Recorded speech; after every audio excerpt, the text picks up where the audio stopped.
Hi friends, எல்லாருக்கும் வணக்கம். இது பார்த்திங்கன்னா பச்சை புளி ரசம். இந்த ரசம் வச்சா எங்கள் வீட்டில் எல்லாத்துக்கும் ரொம்ப பிடிக்கும். பசங்களுக்கெல்லாம் இந்த தாளிச்ச ரசத்தோடு இந்த மாதிரி ரசம் வச்சோன்னா நல்லா சாப்பிடுவாங்க சாதம்.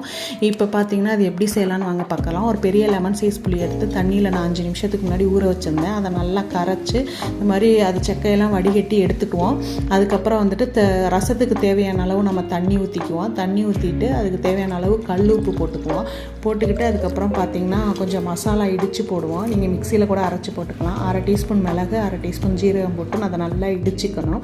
இடிச்சிட்டு அதுக்கப்புறம் 5 பல் பூண்டு, ஒரே ஒரு பச்சை மிளகா, சின்ன பச்சை மிளகா போட்டு அதையும் இடிச்சிக்கணும். ஒரு 10 சின்ன வெங்காயம் இருந்தால் உரிச்சு போட்டுக்கோங்க. நான் சின்ன வெங்காயம் இல்லாதனால பெரிய வெங்காயம் வந்துட்டு நான் இடித்து ஒரு 1/2 வெங்காயம் இடித்து போடுறேன். இதெல்லாம் நல்லா இடிச்சுக்கிட்டு அந்த தண்ணியில் மிக்ஸ் பண்ணிக்குவோம். 2 பச்சை மிளகாய் கட் பண்ணி போட்டுக்குவோம். புதினாவில் கொத்தமல்லி, கருவேப்பிலை அதெல்லாம் போட்டு நல்லா தண்ணியில் போட்டு கரைச்சிக்குவோம். ஒரு தக்காளி ஒன்று கரைச்சிக்குவோம். தாளிக்கக்கூடாது, அப்படியே ஊற்றி சாப்பிடணும். இதுதாங்க பச்சை புளி ரசம்.